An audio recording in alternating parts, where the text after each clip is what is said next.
밖에서 바라보는 날카로운 시선, 외부자들 지금 시작합니다. 특검은 이 부회장에 대해 영장을 다시 청구했습니다. 경영권 승계 과정과 다 관련되어 있는 것으로 파악이 됐습니다. 굳은 표정으로 법원의 영장 심사에 출석했던 이재용 삼성전자 부회장. 법원은 19시간이 넘는 장고 끝에 오늘 새벽 5시 30분 이 부회장에 대한 구속영장을 발부했습니다. 박영수 특검팀 마지막 화력을 삼성에 집중하고 있죠. 지금 특검이 밝혀낸 것은 공정거래위 압박을 해갖고 너네 승계 후계 승계 과정 도와줬지? 자, 그다음에 너네 합병이 이루어지고 난 다음에 너희들은 관계없다고 하지만 말 사줬지? 그다음 우회 지원하겠다고 250억 계좌 오픈하라 그랬지? 그리고 그 합의서 있지? 이런 등등을 해서 저는 삼성이 뇌물죄로 빠져나가지 못하는데 황성수 전무, 그다음 박상진 사장, 그리고 최순실 이분들이 독일에서 이면 계약서를 맺은 거라고 하는 것을 황성수 전무의 이메일에서 찾았다는 거 아닙니까?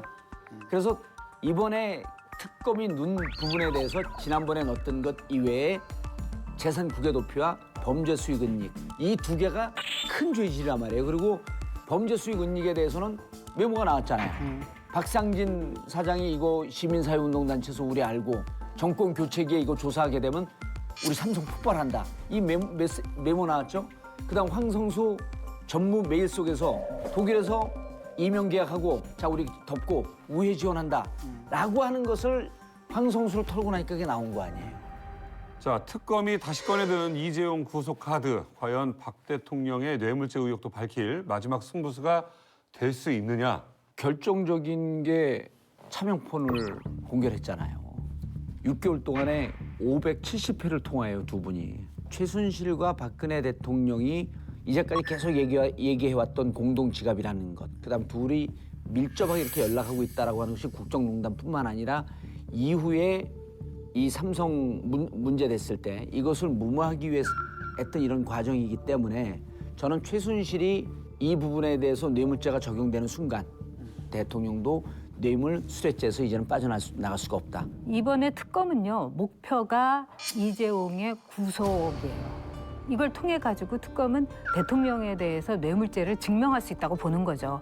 사실 블랙리스트 같은 건 어쩌다 한 건을 한 거고 최종적이고 아주 최초적인 목적은 뭐냐면 박근혜 대통령의 뇌물죄예요. 근데 이 기준이 되는 게 아까 이제 봉도사가 말씀하신 이제 최순실이나 또 뭐 경제 공동체 이런 것도 중요하지만은 이미 이재용하고의 거래 관계가 성립이 됐어요. 그 삼성물산하고 그 합병 과정에서 그리고 대통령의 여러 차례의 독대 또 거기에 대한 기록이 다 있었잖아요. 그리고 안종범 수석이 이런 말을 했어요. 자신이 낸 수첩에 대해서 자료로서 증거로서 이의를 제기하지 않겠다. 이게 저는 굉장히 중요한 포인트라고 봐요. 그렇기 때문에 특검으로서는 연장이 불가능하다고 저는 뭐 이제 제스처는 썼지만 보고 있는 것 같아요. 그렇다면 이걸로 피날레를 한번 아름답게 멋지게 장식하자. 사실 그게 네. 특검이 할 수 있는 최대한이에요. 왜냐하면 그렇죠. 대통령 구속시킬 수는 없잖아요. 지금 상태에서. 저는 뇌물죄가 직접적으로 적용하기가 그렇게 어렵다고 보지 않는 게 예를 들어서 우리가 뇌물죄 적용할 때 이런 겁니다. 내가 경찰서장으로 어디 지역에 발령이 돼요. 그리고 지역에 내가 누구 하나 대리인 세워갖고 기업을 만들고 재단 하나 만들고 동네 유지들 불러갖고 자 이게 내가 하는 겁니다.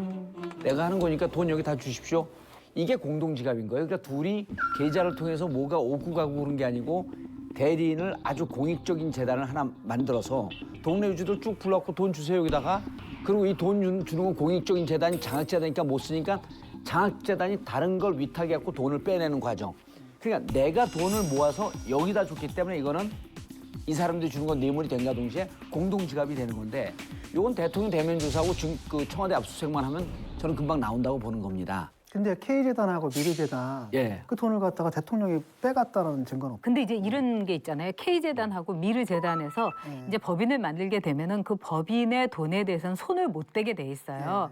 근데 이 법인의 장이 되는 사람이 80%의 그 재단의 돈에 대해서 자유롭게 뺄 수도 있고 이렇게 이제 법인의 그 규정을 고친 게 내규가 되어 있어요. 있죠. 그게 근데 최준실이 한 거죠. 최순실이 했지만은 이 K나 그 미르 재단의 그러면 대표 이건 누구의 것이냐 이럴 때 많은 사람들의 증언이 이건 대통령의 것이다 이런 게 나왔잖아요. 근데 그러니까 이제 직원이기 이런 때문에 거예요. 미래형이라서. 아니 근데 그거는 이제 제3자 뇌물 지금으로 보게 되면 제3자 뇌물죄로 국한이 되는데 이게 이제 대통령 대면 조사와 그다음에 실질적으로 청와대 압수수색을 해서 최순실과 대통령 간의 경제적인 허물이 없이 실질적으로 돈이 공동 집행했다라고 하는 증거가 이후에 후속적으로 나오는 거죠. 또 하나는 그거죠. K재단하고 미르재단이 지금 증언으로만 존재하거든요. 어차피 각하 퇴임 후에 이걸 네. 운영하기로 아니, 했다. 아니 이미 K하고 밀은 지금 뺐어요. 이제. 770억 원의 그 돈이 지금 있어요. 그래서 월급도 다 받고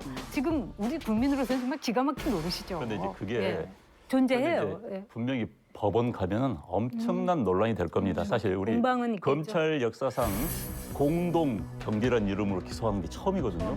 이 유례가 없어요. 그렇기 때문에 뭐 삼성이나 대통령 방한 측에서 충분한 논리를 가지고 할 겁니다. 이건 결국 이제 판사가 과연 두 사람의 지갑이 하나 있느냐 보는 게 굉장히 주관적일 수 있는 거예요. 객관적으로 이야기하기가 굉장히 어려울 겁니다. 이 부분에 대해서는. 그래서 이 문제는 쉽게 아니다, 이다라고 말하기 어려운 그런 부분이 굉장히 많아요. 또 하나는 미르하고 이 K재단이 신설 법인이에요. 좀 더 오래됐더라면 많은 범죄 혐의가 나올 수 있었을 텐데 상당수의 범죄 혐의들이 미수로 그친 경우가 많습니다. 그렇기 때문에 이 부분에 대해서는 제가 보더라도 법정 가서 상당한 논란이 될 거예요. 아니 저는 그렇게 보지 않는 게 예를 들어서 그 공소장 변경도 가능하고 처음부터 제3자 뇌물죄로 갈 것이냐 직접 뇌물죄로 갈 것이냐 그러니까 대가성을 보고 같은 거거든요. 그래서 저는 일단 제일 중요한 게 이 뇌물죄의 정점에 서 있는 박근혜 대통령에 대해서 지금 전혀 조사가 안 됐잖아요. 그러니까 박근혜 대통령에 대해서 직접 대면 조사를 하고 이 증거를 보완하면서 저는 뇌물죄로 가든지 제3자 뇌물죄로 가든지 실질적으로 이게 충분히 가능한데 제일 핵심은 그럼 뇌물을 준 공여자, 뇌물 수뢰자가 문제가 아니고 공여자가 뇌물죄로 구속이 되느냐 안 되느냐 기소가 되느냐 안 되느냐 이게 무척 중요한 거죠. 그래서 삼성 이재용 회장의 뇌물죄로 구속 기소가 되는 순간 이게 직접 뇌물죄로 가든 아니면 제3자 뇌물죄로 가든 빠져나갈 길이 없다 이렇게 보는 거죠. 이렇게 될 저도 겁니다. 동의하는 게 정치권에서 이제 이런 말이 있어요. 돈을 안 주고서 줬다고 하는 사람은 없다. 그리고 돈을 받고서 받았다고 하는 사람은 없다. 이런 게 있는데 이번에 삼성은 줬잖아요. 실제적으로. 그렇죠. 그런데 그리고 안 줬다고 강요- 얘기를 하거든요. 예. 그리고 이제 그러고 나서 나중에는 안 줄 수가 없어서 줬다. 뭐 이렇게까지 이제 입장을 보였거든요. 그렇기 때문에 저는 이 우리 봉도사 얘기대로 그렇게 이제 법원이 그것을 받아들일 가능성이 저는 있다고 봐요. 뇌물죄라고 하는 것은 아까 이제 전 의원님도 말씀을 하셨지만 뇌물 준 사람 줬다고 얘기 안 하잖아요. 근데 이제 자기가 다른 거로 걸려갖고 보통 검찰이 야 너 다른 건 있지 않아? 너 정치인 줬잖아? 그럼 이제 그때부터 뇌물죄를 불기 시작을 합니다. 그리고 뇌물죄는 증거가 없이 증언으로 이루어지는 경우가 많아요. 그리고 받은 사람은 끝까지 안 받았다고 부인하죠. 그래서 뇌물죄는 증언을 할 때 진술의 구체성, 일관성 이 두 개가 무척 중요합니다. 근데 이번 같은 경우는 처음부터 삼성이 돈을 줬다 그래요. 그래서 이번 수사는 역대 뇌물 수사 조사 사건상 가장 증거가 많은 보고라 그러잖아요. 막 그냥 차고도 넘쳐. 그래서 저는 이번에 삼성 그 구속되면서 실질적으로 1타 3피 최순실 박근혜까지 다 갔다 뇌물로. 예, 어떻게 보면은 사실 이게 이제 박근혜 대통령을 겨냥하고 있는 건데 저는 좀 개인적으로 그거 별거 아닐 수도 있다는 생각이 들어요. 왜요? 왜냐하면은 아니, 쉽게 넘어갈 수 있다고 뇌물죄가 문제가 되는 건 두 가지 맥락인데 하나는 탄핵 관련이에요. 예. 근데 탄핵 사유가 이게 행상 심판이거든. 그러니까 5가지 탄핵 사유 중에서 하나에 불과하고 그중에 하위 항목에 불과한 게 뇌물죄예요. 이게 굳이 없어도 탄핵하는 데 지장이 없다는 얘기겠고 그렇다면 남은 건 뭐냐면 박근혜 대통령이 우리가 알잖아요. 분명히 기소될 것이고 구속될 것이고 형을 살 거라고 예상을 할 수 있는데 형량의 문제거든요. 근데 솔직히 국가 원수로서 그냥 감옥에 가는 것 자체가 가장 큰 형벌이고 가장 큰 치욕이지 거기서 몇 년을 더 사느냐는 사실 저는 그렇게 큰 문제가 아니라고 보거든요. 삼자 뇌물죄는 어찌됐든 피할 수는 없을 것 같아요. 그런데 이제 뇌물죄 부분은 공유경제. 그래서 이익 공동체 이 부분이 굉장히 논란이 될 것 같다는 거고. 형량에는 큰 차이가 없잖아요. 그러니까 그런데 어쨌든 이제 뇌물죄, 삼자 뇌물죄 굉장히 크죠. 대통령이 어떻게 빠져들어가는가 이 문제이기 때문에 그래서 그 부분에 관해서는 굉장히 논란이 될 것 같고 어찌됐든 강요, 제3자 뇌물죄 부분은 기본적으로 검찰 수사를 하든 누가 수사를 하는 게 거기는 기본적으로 할 수밖에 없을 것 같아요. 저는 근데 그 이제- 경제 공동체는 의외로 쉽게 풀릴 거라고 생각해요. 그럴 것 왜냐하면 같아요, 저도. 박근혜 대통령이 지난 이제 98년부터 이제 그 정치를 해오면서의 그 쭉 1년에 그 재산 이런 관리. 재산 관리라든가 통장만 그냥 한 번 이렇게 그럼요. 뒤집으면은 그대로 나와요. 요즘 저도 같은데. 무척 그리고 은행에 쉽게 걸릴 것 간격도 같아요. 없고요. 저는 그냥- 현금 카드도 없고 정말 두 자기 가지 신용카드도 예. 없는 사람이 두 가지 포인트가 있는데 네. 하나는 뭐냐면 너무 쉽죠. K재단이 미르재단이고 하여튼 최순실이가 하여튼 손댄 이 모든 것들이 네. 결국은 각각 퇴임을 위한 것이다. 예를 들어 가지고 뭐 사저, 부지 뭐 이런 그렇죠. 문제도 있단 말이죠. 그걸 입증하는 게 이제 하나가 있겠고 쉽게 말하면 이 재단이라는 게 과거의 이례재단과 성격이 동일한 거다라는 입증하는 방법이 하나가 있겠고 또 하나가 두 번째가 말씀하신 거잖아요. 사실 저도 어렵지 않다고 봐요. 박근혜 대통령 명의의 계좌만 딱 따면 다 나오지 아니 않을까요? 그래서 이게 네. 그래서 저는 이 공동지갑이 너무 쉬운 게 우리도 이제 국회의원 할 때 보면 국고에서 나오는 부분들 그다음 회사 돈 횡령 배임으로 사람이 이 오너들이 조금 신경 안 쓰면 금방 훅 갑니다. 뭐냐면 돈이 어디에 쓰였고 어떻게 운영되고 있고라고 하는 것을 오너가 관리하지 않게 되면요. 실질적으로 관리한 사람이 이 사람과 돈을 같이 운영한 거로 보기에는 보는 증거는 여러 가지가 있는데 아니 이미 80년서부터 자기가 돈 관리를 안 했잖아요. 그렇죠. 그럼 돈 관리를 누가 했습니까? 최순실이 관리했습니다. 그럼 최순실과 박근혜는 하나의 공동 지갑인 거예요. 그리고 그 증거가 난 차고도 넘칠 거라고 보는 게 하나 있고 또 이제 아까 얘기한 것 중에 특검이 처음에는 탄핵으로 초점 맞추다가 소추단이 중간에 이거를 그 소추 사유를 바꿔요.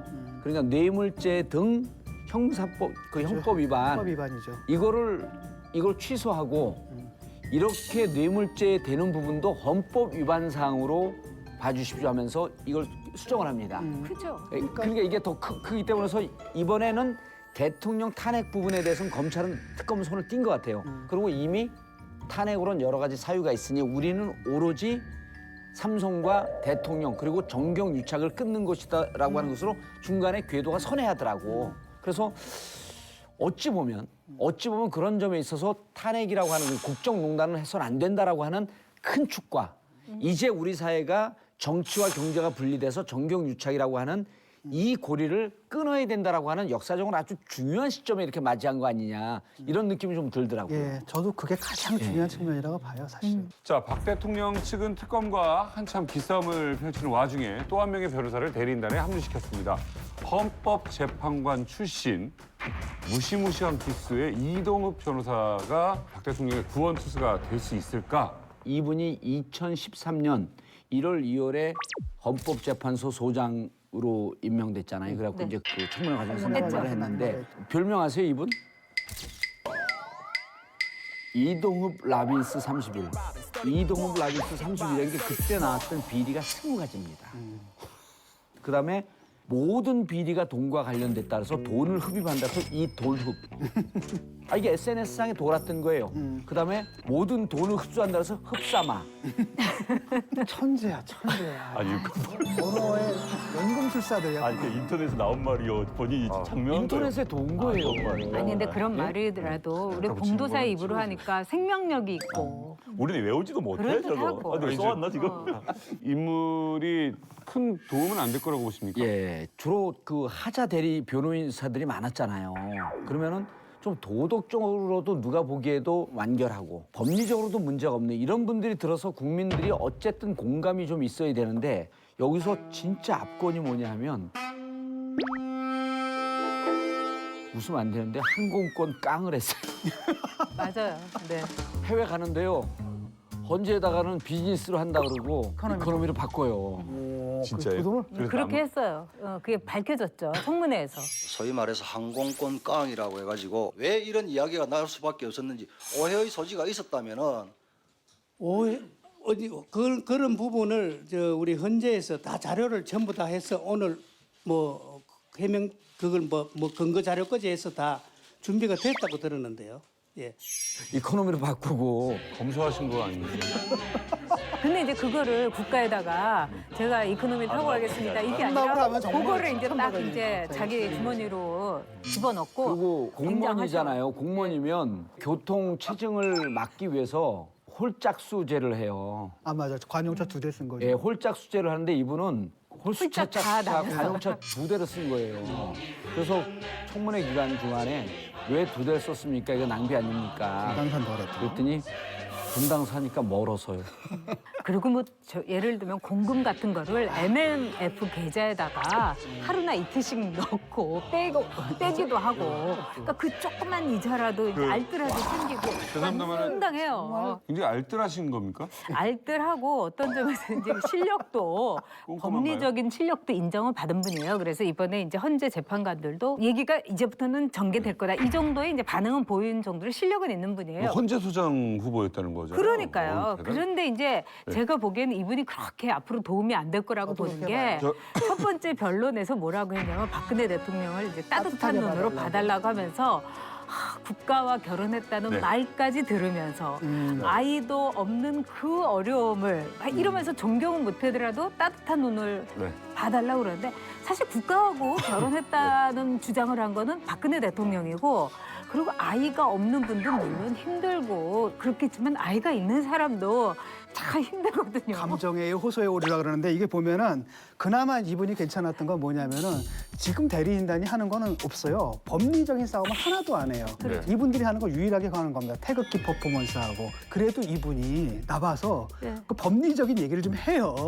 이게 잘못은 잘못이지만 탄핵 사유는 아니다. 요 정도 얘기는 하는데 이분이 사실 변호할 수 있는 상황이 아니거든요. 지금 나와 있는 게 너무나 많기 때문에. 그래도 이제 헌재는 그동안 얼마나 답답했으면 아니, 그 재판관들은 반색을 하는 반색을 하면서 그러니까 분위기예요. 그나마 말이 된다. 그래도 그냥 말은 좀 돼. 강일원 주심이 이제 이분이 나왔을 때 국회 측에서는 긴장을 했어요.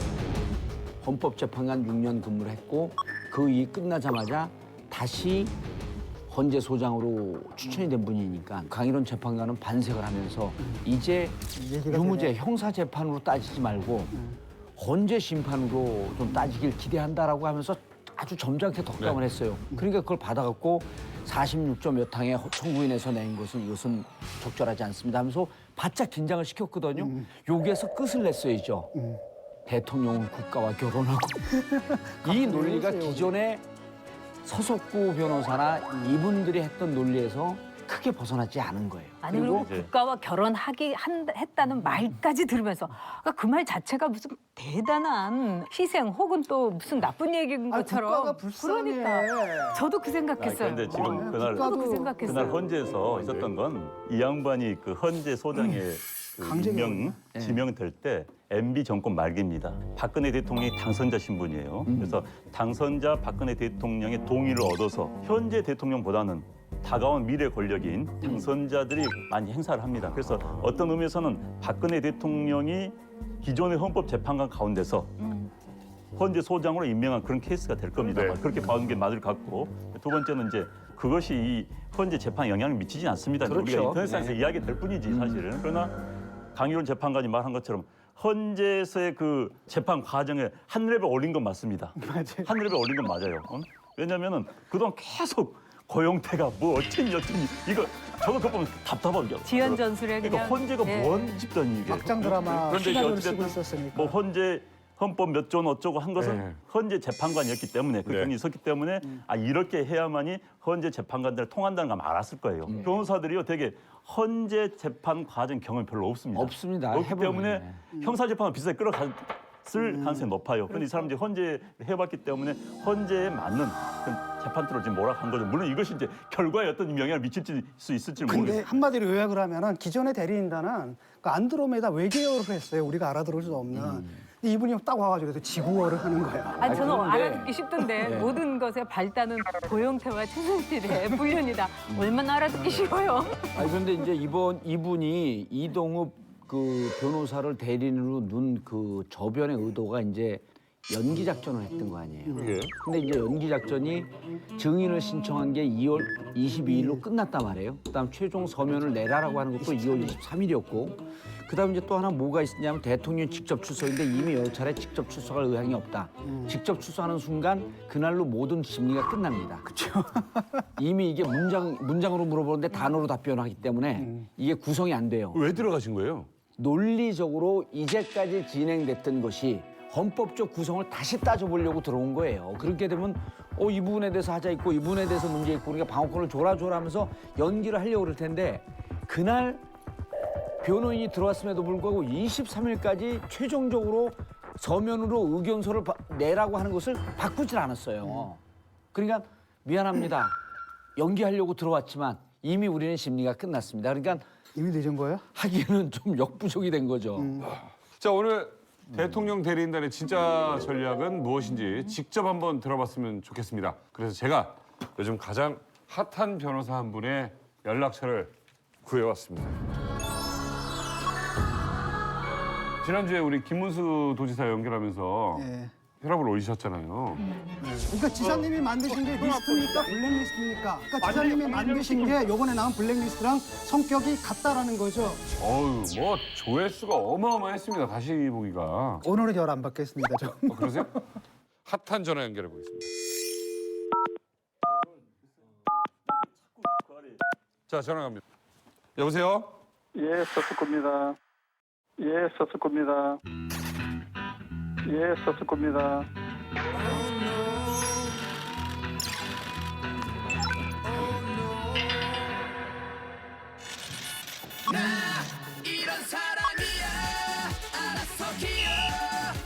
변호인이 자기 맡은 사건을 마이크로 연설하는 게 바람직하지 않기 때문에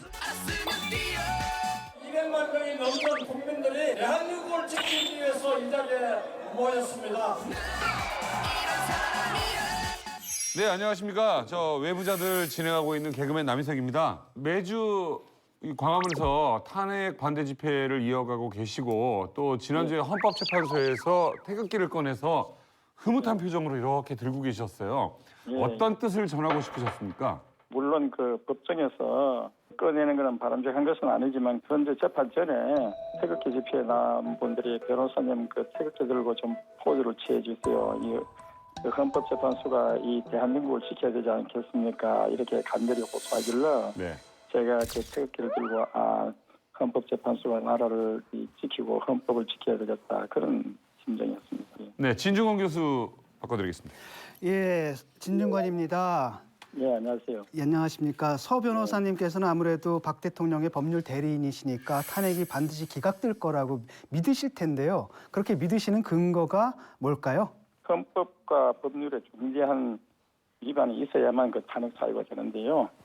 현재 그 탄핵 사유로 내는 증거라고는 검찰의 공소장과 그 수사 기록, 요즘도 특검 수사가 진행되니까 거기에 따르는 수사 기록, 그리고 언론 보도 이런 것들이 대부분 그 증거 자료입니다. 그런데 검찰은 대통령 조사도 하지 않고 변호인 조사도 하지 않고 대통령을 공범자라고 발표한 거 아마 세계 어느 나라에도 이런 민주국가에 이런 사례가 없습니다.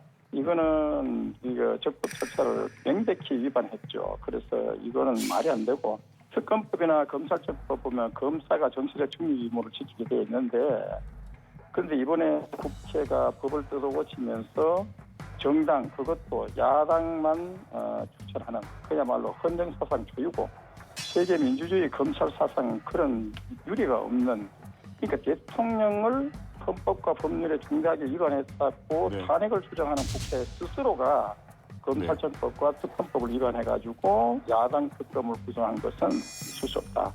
예. 그런데 저기 그 문제가 되는 그 특검법은 박근혜 대통령께서 직접 사인을 하셨거든요. 또 한편으로는 대통령 수사가 안 됐다고 하는데 일단은 검찰의 소환을 거부하신 게 대통령이고 또 특검의 소환을 거부하고 계신 게 대통령이거든요. 그건 아니죠. 처음에 대통령께 소환을 보낼 때 불과 2, 3일의 여유를 두고 소환장을 보내기 때문에 대통령 변호인이 2, 3일은 너무 촉박하니까 다음 주에 나가가지고 조사를 받겠다고 했음에도 불구하고 느닷없이 그걸 못 기다리고 공범자라고 수사 발표를 해버렸거든요. 이거는 명백히 위반됐고 그리고 특검도요. 대통령은 공범자다. 그 블랙리스트를 주도했다. 이렇게 아예 유죄라고 단죄를 했습니다. 원래 혐의자를 불러가 조사하고 난 이후에 수사 결과를 발표해야 되는데 미리 다 유죄라고 공범자라고 주도했다고 이렇게 단정을 하고 이런 검찰은 특검은 우리 헌정사상 세계 민주주의 검찰 사상에 있을 수 없는 것이죠. 예를 들어가지고 정말 서 변호사님이 보기에도 탄핵에 마땅한 어떤 대통령이 있습니다.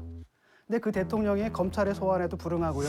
특검의 소환에도 불응하고 수까지 소환에 불응을 해가지고 그런 대통령을 탄핵할 수 있는 길은 없는 거 아닌가요? 질문하시는 분이 제가 착각 그렇게 얘기했는데 하나도 말귀를 못 알아들어요. 아니 대통령 조사하지도 않고 유죄로 단정했다. 특검도 마찬가지로 조사하지도 않고 유죄로 단죄했다. 이 얘기를 누누이 얘기한다. 아니 자기 저거는 얘기만 하고 왜 아니 저는 지금 가상의 상황입니다. 현재의 상태를 두고 얘기해야지 가정법을 어떻게 알겠습니다. 아니 저는 지금 묻고 있는 게 서 변호사님의 머릿속에 들어있는 그 시스템이 과연 작동 가능한가 논리적으로 머릿속에 들인 그걸 게 묻고 있는 아니고 겁니다. 실제로 우리나라 검찰이 대통령 수사도 하지 않고 그 조사를 유죄로 단죄한 그 검사장이 누굽니까? 노무현 정권 시대 때에 청와대 사정 비서관을 지낸 사람 아닙니까? 어떻게 그러니까 정치적 중립성에 이심을 가할 소지도 얼마든지 있죠. 알겠습니다. 변호사님 안녕하세요. 예, 안녕하세요. 토요일 날 매번 나가시느라고 날 추운데 좀 건강도 신경도 좀 쓰셔야 예, 될 텐데. 감사합니다. 예. 대통령께서 12월에 국회에서 일정을 주면 4월에 물러나겠다. 이렇게 얘기한 거 기억을 하시나요? 모르겠어요. 그거는 뭐 지금 하여간 태극기 집회 올리는 하다 보니까 지금 안정되게 정권을 이양할 수 있는 방안을 만들어 주시면 법 절차에 따라 대통령 측에서 물러나겠습니다. 헌재 재판관들한테 몇 차례 좀 이런 말씀하다가 제지된 거로 언론에 그렇게 나와 있는데요. 예. 이 사건의 본질 시작이 고용태와 최순실 씨의 불륜 관계에서부터 시작해서 대통령은 오래된 기획에 의해서 엮였다. 그렇게 네. 믿고 계신가요? 녹음 파일이 2,300여 개를 갖다가 김수현, 고영태 이쪽에 유성명 이런 사람들이 검찰에다가 제출을 했죠. 네.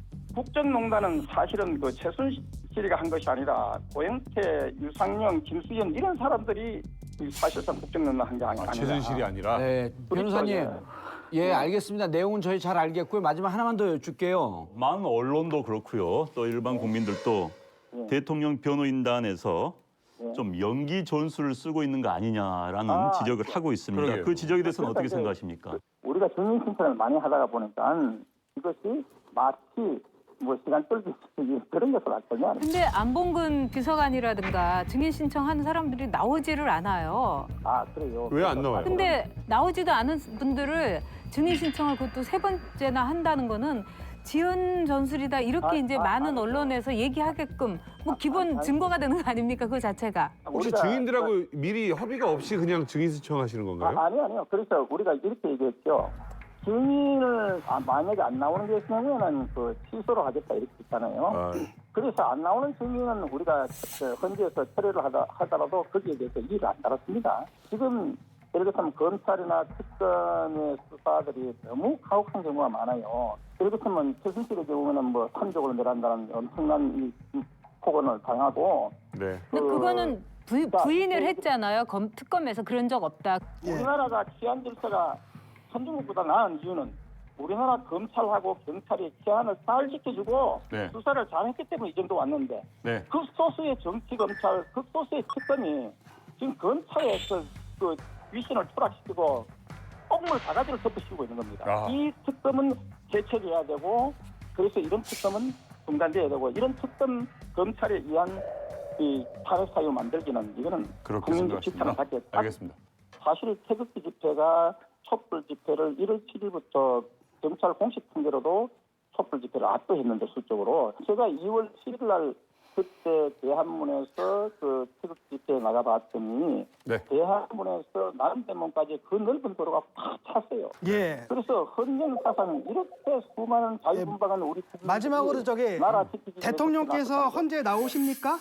대통령께서 전국에 TV에 나와가지고 계획이 없다고 이렇게 말씀하셨으니까 우리가 그 이상으로서 아는 거는 없습니다. 예, 계획이 없으시다. 그러면 혹시 그 대리인단으로서 대통령께서 헌재에 나와야 된다고 생각하십니까? 헌재에 나오고 안 나오고는 본인의 결심에 달려 있는 것이고 제가 볼 때는 아직도 이제 계획이 없다고 네. 하는 또 하니까 거기서 더 이상 얘기를 해가지고 언론에 화제거리가 되는 거는 예. 저로서는 부적절하게 저 찾아봅니다. 우리 외부자들 그 시청자 여러분들에게 하고 싶은 말씀 있으면 끝으로 부탁드립니다. 같이 이렇게 허심탄회하게 나라를 걱정하면서 이렇게 대화를 나눈 거 네. 보증하고 우리가 이게 태극기 물결 태극기 집회에서 손에 태극기를 들고 한 것은 그만큼 나라를 지켜야 했다는 절박한 감정이었습니다. 네. 우리는 이 위기를 극복하고 우리나라가 해방도 그렇고 6.25 때도 그렇고 이 위기를 극복하는 새로운 대한민국을 네. 만들어 나가자고 이렇게 호소하고 싶습니다. 자, 오늘 전화 연결 감사합니다. 서석구 변호사님 고맙습니다. 네, 감사합니다. 역대 보이스피싱 전화 연결 그래서 제일 길었죠. 가장 아, 우리 모두 다 야단 맞았어요. 태극기 두른 건 본인도 그건 좀 적절치 않았다고 말씀을 그 하시는데 다음에 태극기 두른 것까지 괜찮았어요. 제지를 받았으면 좀 곱게 접어서 이게 놓으면 되는데 그 빨래 구겨 놓듯이 그렇게 하고 가방에 팍 쳐놓는데 그게 SNS상에 다 돌았잖아요. 아니 또. 그런데 탄핵이 인용이 되면은 나라가 망하고 대한민국이 적화된다고 정말 진지하게 믿는 걸까? 믿죠. 그럼요. 믿고 있는 거죠. 진심인 거예요. 아니 그리고 실제로 저걸 많이 적화된다기보다는 안보가 흔들린다. 근데 사실 보면은 박근혜 대통령과 그렇게 소통되지 않고 요구하지 않는다라고 하는 걸 보면 이 헌재 탄핵 심판에 대해서 이기는 것보다는 다른 정치적 목적만 있는 거 아니냐. 네. 이런 것 때문에 지금 우려스러운 거예요. 그래서 우리가 자꾸 연기 전술을 쓴다고 하면서도 설마 우리의 믿음이 아니었으면 하는 생각들을 하잖아요. 근데 보니까 재판에 이기고 지고 탄핵에 이기고 지고 이것을 법리적으로 따지기보다도 어떻게든 시간이나 끌으려고 하는 이런 게 오늘 확인되고 너무나 걱정이 되고 씁쓸하네요. 그러니까 박근혜 대통령이 자유민주주의 체제의 수호를 상징하는 게 결코 아니죠. 그러니까요. 정규제 TV 보면은 박근혜 대통령이 그 말씀을 하시잖아요. 태극기 집회 인원이 촛불 집회 2배가 됐다. 우리가 볼 때는 알잖아요, 그 상황을. 근데 정말 희망을 갖고 있는 것 같아요, 거기. 그럼요. 네. 그러니까 오늘은 3배 됐다고 그러잖아요. 또 3배 됐다, 4배 됐다, 뭐 이러는데 그러니까 우리가 딱 볼 때는 뻔한 거 아닙니까? 탄핵에 찬성하는 분들이 80, 그리고 반대하는 14% 정도는 이거 명백한 그 사실이 있음에도 불구하고 그걸 이제 보는 거죠. 그리고 그걸로 세계를 이렇게 하면서 거기서 어떤 믿음을 자기 확신을 자꾸 갖고 있는 것 같고 그분들에게 좀 좋은 일이 시야도 넓히고 귀도 넓히고 좀 이렇게 소통할 수 있는 기회를 주기 위해서 우리가 외부자들이 그 태극기 집회 한복판에 가서 공개 방송 한번 하는 것도 더위마다 죽어요 우리. 그러잖아요. 찬성이죠. 난좀 거기서도 들어요. 뭐 전용욱이 박근혜 배신한 이러면서 가만 안 두겠다고 저 그런 얘기도 많이 들었어요. 그래서 저는 그런 뭐 태극기 집회만 이렇게 봐도 가슴이 덜컥하고 저 좀 무서워요. 아니 제가 같이 가면서 여기 전효옥 있다 그러고 한번 소리쳐 봐. 뭐 그게 어떡해. 더 위험한데. 그다음에 무슨 소리가 나오잖아 예. 소리친 놈이 정동주라. 아니 그 옆에서 정복이라고 얘기해 준 게 진중권이니까.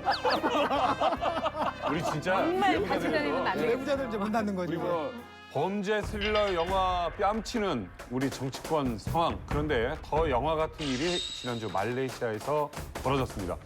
공항 한복판에서 북한의 김정은의 이복형 김정남이 피살이 됐습니다. 지난 6일 말레이시아에 입국한 김정남은 일주일을 머물고 출국 직전 피살됐습니다.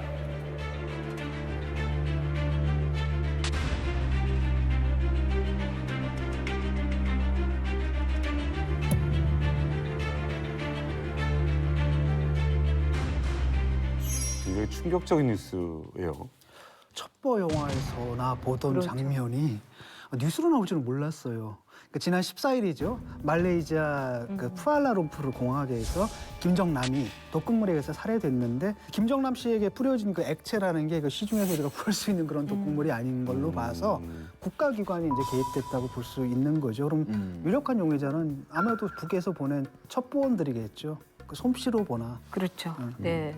어쨌든 이 김정남에 대해서는 그동안에 암살에 대한 몇 차례가 있었죠, 또? 굉장히 있었어요. 그리고 중국 안에서도 시도가 돼서 중국 정부가 루트를 통해서 경고도 했다 이러거든요. 근데 네. 이번에 이제 김정남에 대한 이 살해는 장성택의 살해하고는 비교가 안 되게 굉장히 큰 의미가 있어요. 첫째는 김정은이가 백두 혈통에 대한 거부라고 볼 수가 있어요.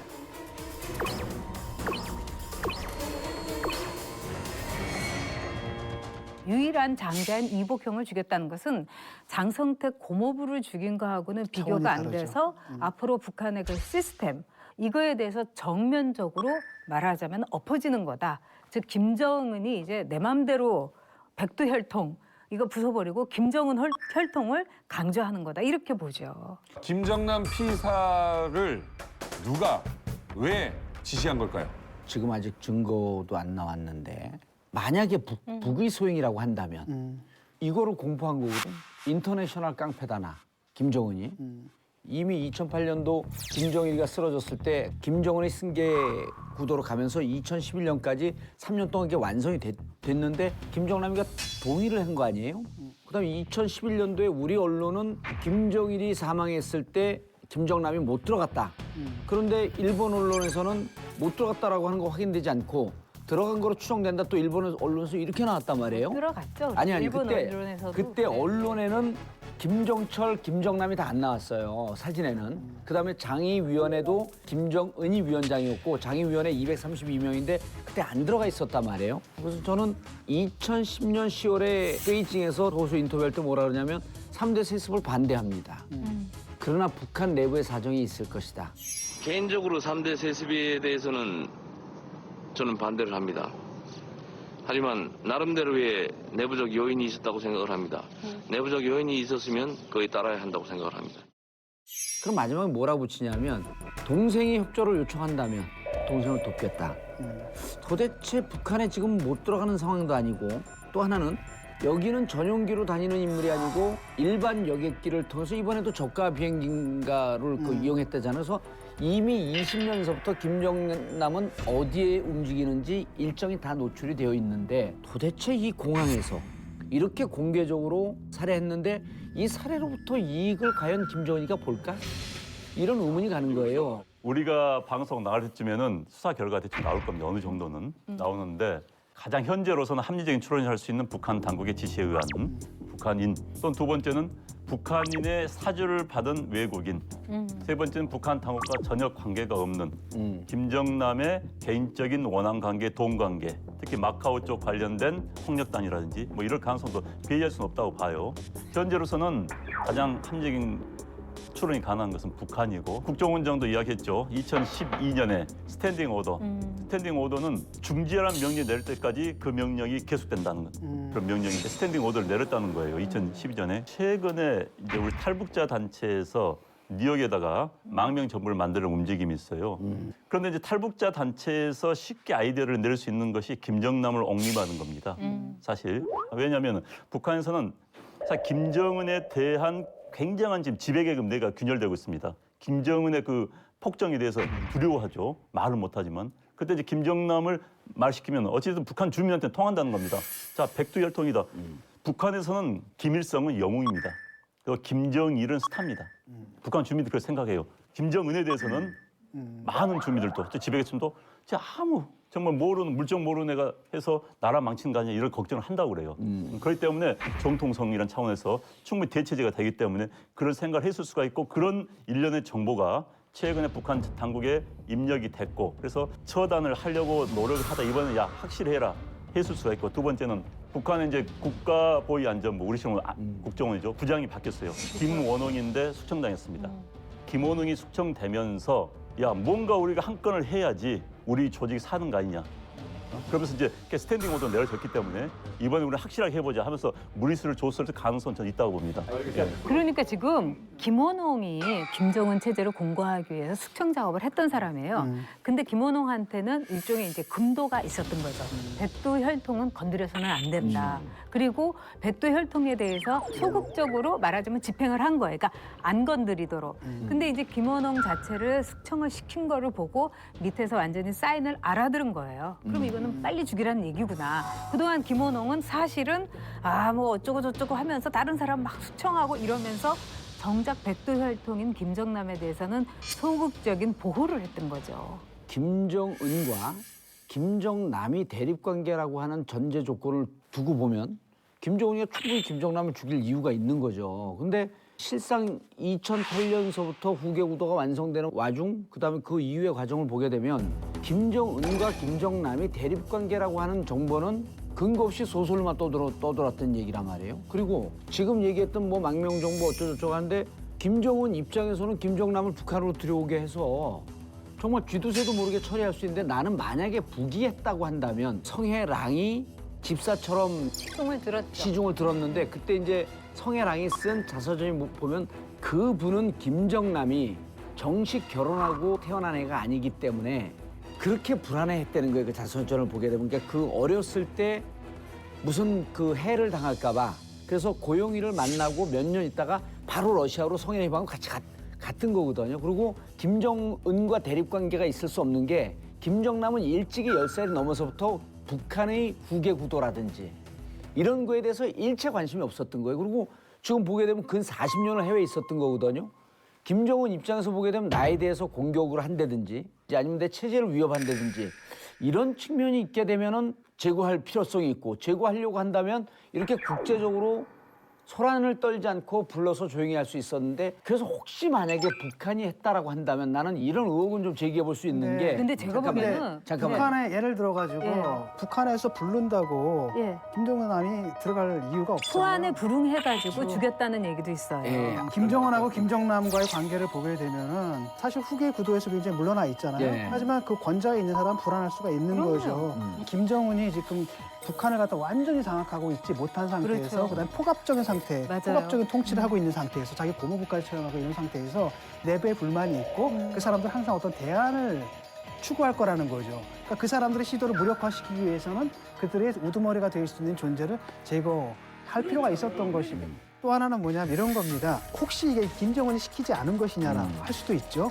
경찰총국에서 하거나. 근데 내가 볼 때는 경찰총국에서 이렇게 정말 이런 짓을 저지르고 뒷감당을 하겠냐라는 거예요. 그러니까 어떤 식으로든 김정은의 묵인이 있지 않고서는 이런 사태는 벌어질 수가 없다는 거죠. 만약에 이번 사건에 북한이 있다면. 그러니까 이제 북한에서 김정은이 가장 무서운 나라는 어딜까요? 두려워하는 나라는? 중국입니다. 미국이 아니에요, 사실은. 왜냐하면 김정은을 정말 뽑아서 왕자리를 바꿀 수 있는 나라는 지금 유일한 나라는 중국입니다. 장성택이 친중 인사였습니다. 그렇죠. 그래서 장성택을 이용해서 김정은을 언제든지 날릴 수 있다고 보니까는 장성택을 날린 겁니다. 그다음에 이제 김정남도 친중 인사입니다. 중국 입장에서 본다면 김정은을 날리고 새로운 왕을 앉히려면 김정남의 대안이 없는 겁니다. 그래서 김정남은 항상 대체적인 역할이 있는 거예요. 옛날에 조선시대 때 광해군이요. 자기 동복형인 임해군을 날려버립니다. 날려버린 이유가 뭐냐? 그 당시 중국인 명나라와 일부 대신들이 임해군을 왕으로 옹립할 움직임이 있었어요. 사실 광해군은 추진 성공이 굉장히 안 좋았거든요. 똑같습니다, 지금 상황하고. 그러니까 광해군이 겁이 나니까는 임해군 자기 형을 그냥 날려버립니다. 그거 역사의 반복이에요. 사실 북한, 조선, 이시왕조와 똑같습니다. 지금 김정은 자기의 정통성이 약하기 때문에 광해군처럼 형은 날리지 않았나 그런 생각이 근데 듭니다. 저는 조금 다른 입장인데요. 중국에 대해서 이제 김정은이 갖고 있는 감정은 굉장히 복합적이에요. 그리고 지금 북한 주민들 사이에는 그런 얘기가 있다는 거예요. 아니 남한은 미국하고 저렇게 친해가지고 저렇게 잘 사는데 중국하고 우리 그동안에 이렇게 친하게 지냈는데 왜 요 모양 요 꼴이냐. 그리고 중국이 매우 우리에 대해서 제대로 지원도 안 해주고 뭐 찔끔찔끔 주고 생색 되게 낸다. 기분 나쁘다. 이게 이제 사실 김정은한테도 그게 있을 거거든요.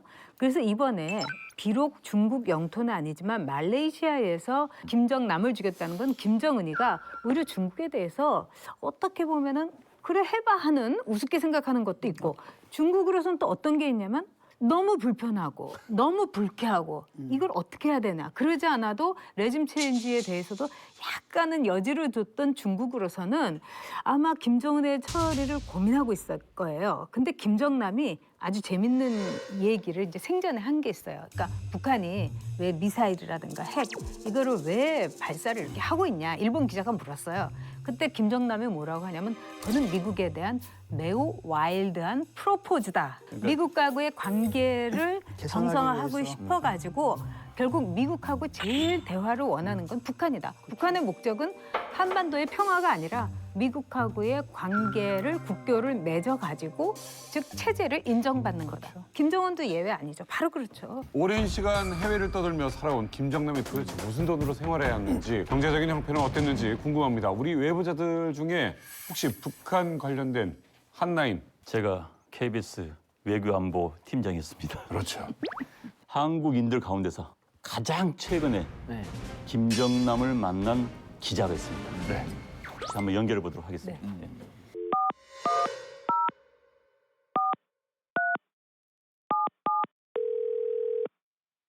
네, 여보세요? 이세영 기자님, 저 안용환입니다. 아, 예, 안녕하십니까. 예, 이세영입니다. 아이고, 반가워요. 네, 반갑습니다. 예. 이세영 기자님, 예. 2014년에 김정남을 만나셨죠? 예, 그게 2014년 9월 29일이었고 아침 8시 반에 프랑스 파리였습니다. 정확하게는 르메르디앙 에스포아 호텔이었는데 좋은 호텔. 좋은 호텔이네. 새벽 4시 반부터 가서 현장 대기하는 거죠. 그걸 이제 하다가 8시 반에 이제 아침 먹으러 가는 김정남을 만나서 다가가서 말을 걸었습니다. 지금 이세영 기자님이 찍은 사진을 보고 있는데요. 예. 혹시 딴 사람 잘못 보신 거 아니에요? 지금 제대로 나온 사진이 왜 없으세요?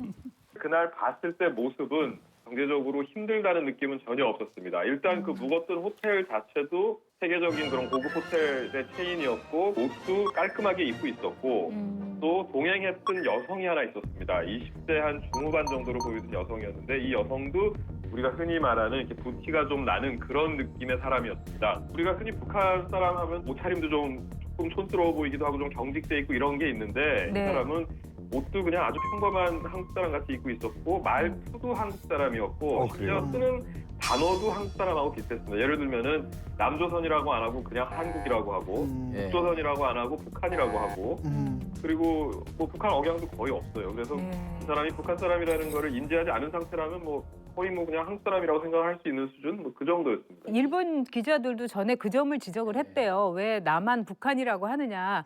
뭐 남조선 북조선이라고 해야지. 근데 김정남이 아니 뭐 남한 북한 뭐 그거 틀린 얘기냐 이제 이렇게 넘어갔다는 거예요. 그때 만나서 구체적으로 10분에서 15분 사이에 어떤 대화를 나누셨어요? 일단 뭐 북한 사정이 좀 궁금하다. 어떻게 돼가고 있냐? 그랬더니 이제 표정에선 다 나타납니다. 많은 걸 알고 있고 할 얘기가 있지만 나는 뭐 솔직히 잘 모르고 요새는 뭐 굳이 그렇게 알려고 하지 않았다. 뭐 이런 얘기를 했고 그런데 이제 또 질문을 조금 바꿔서 김정은의 통치 스타일에 대해서는 어떻게 생각을 하냐 이런 말을 했더니 15초 정도 제 얼굴을 보면서 아무 말을 안 했습니다. 흔히 기자들이 사람 많이 만나고 보면 이제 얘기하기 힘든 상황일 때 취재원들이 나타내는 그런 게 많이 느껴졌었습니다. 그리고 조금 분위기를 좀 바꾸기 위해서 건강은 어떠시냐 뭐 이런 얘기를 했더니 이제 제스처까지 취해가면서 이 정도면 굉장히 아직 쓸만해 보이지 않냐 보시다시피 좋다 뭐 이런 거였고 아까 같이 오신 여성분은 누구냐 또 뭐 아들을 보러 왔냐 뭐 이런 거에 물었을 때는 절대 이건 프라이버시라 얘기 못한다. 알겠습니다. 오늘 귀한 시간 내주셔서 고맙습니다. 네, 감사합니다. 동아일보 국제부 이세영 기자였습니다. 고맙습니다.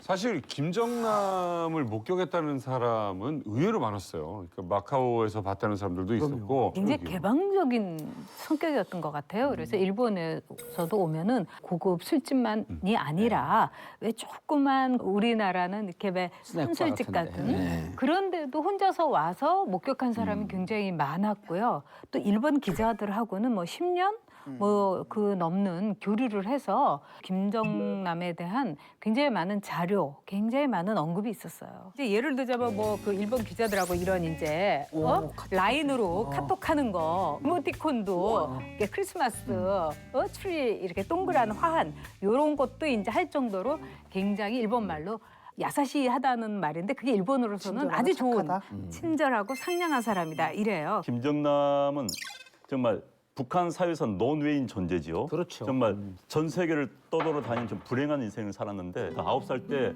모스크바를 보내가지고 유학생활 시작해서 10살 때는 피스로 갔고 거기서부터 이제 제네바 국제대학까지 다니게 된 그러니까 평생을 해외에서만 산 인물입니다. 그런데 이제 김정은이 김정남에 대해서 피의식을 느낀 게 이겁니다. 떠나기 전 9살까지는 정말 황태자 생활을 했죠. 전번에 이제 한국에서 암살당했던 이한영 씨가 쓴 책을 보면 장난감 얘기도 장난감을 100만 달러씩 수입해서 해외를 사줬다는 거 아니에요. 응?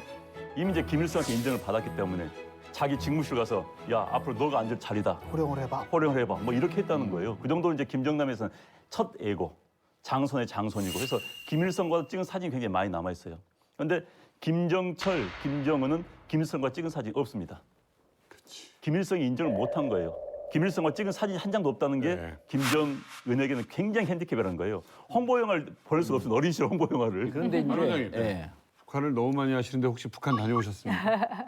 제가 북한을 평양 3번, 그다음에 제가 북한에 삼지연 호텔에 있습니다. 백상가. 거기서 한 10일간 묵었어요. 평양에 3번 갔다 오셨다고요? KBS가 2000년 추석날 백두에서 한라까지 생방송을 했는데 제가 이제 천지에서 제가 방송을 제 마이크를 잡았습니다. 그것 때문에 미 탑사 겸해가지고 천지에 한 10일 갔었는데 그때는 천지까지 우리가 출근해요 아침에. 북한 사람들하고 가지. 네, 그럼 이제 삼지연 호텔에서 마이크로 버스를 타고 올라갑니다. 그럼 이제 맨 뒤에 삼지연 호텔 직원들이 이나마 밥통, 네. 이나마 그 국통을 이게 껴안고 가요. 도시락이 개념이 없다 보니까 천지에 올라가면 천으로 된 폴을 쫙 깝니다. 거기서 이제 천지에 잡은 산천어를 내놓고 이제 헤쳐. 아우. 형님, 저 죄송하지만 이 얘기 조금만 하고 이만갑 한 번만 나오시면. 그래? 아니 이제 한 번 나가면 나 대박인데요? 하길 이야기 많지. 네. 그래서 천지 가면 백두산 천지 연구소가 있어요. 근데 거기서 딱 하룻밤 있으면서 걔들이 라면을 처음 먹어봤어요. 라면을 하나 딱 주니까 산천어를 막 내놓는 거예요. 맛있어갖고.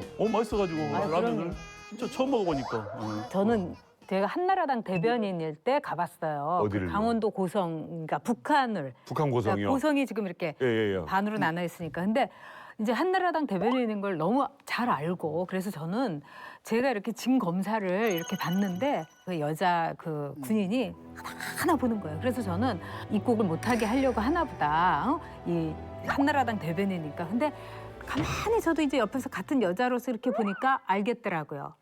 남한에서의 새로운 게 뭐가 있나.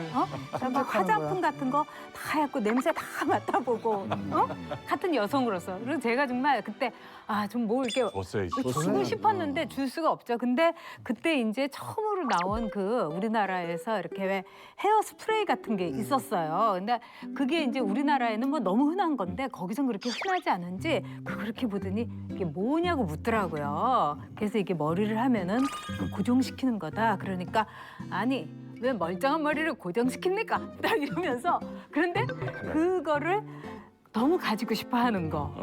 그러니까 이제 다 똑같다는 느낌이 들고. 그래서 스프레이는 주셨어요? 안 줄 수가 없었어요. 왜냐하면 감시를 다 하고 있고요. 그다음에 군인들이 꽤 그 고위직 군인인데도 이 깃 있잖아요. 깃. 근데도 여기가 다 꼬깃꼬깃하더라 해져가지고요. 그러니까 다들 서로 감시를 하는 거예요. 참 가슴이 아팠어요. 자, 우리를 충격에 빠뜨린 사건은 김정남 피살뿐이 아니었습니다. 지난 12일 북한이 4개월 만에 탄도미사일 발사 도발을 감행했습니다.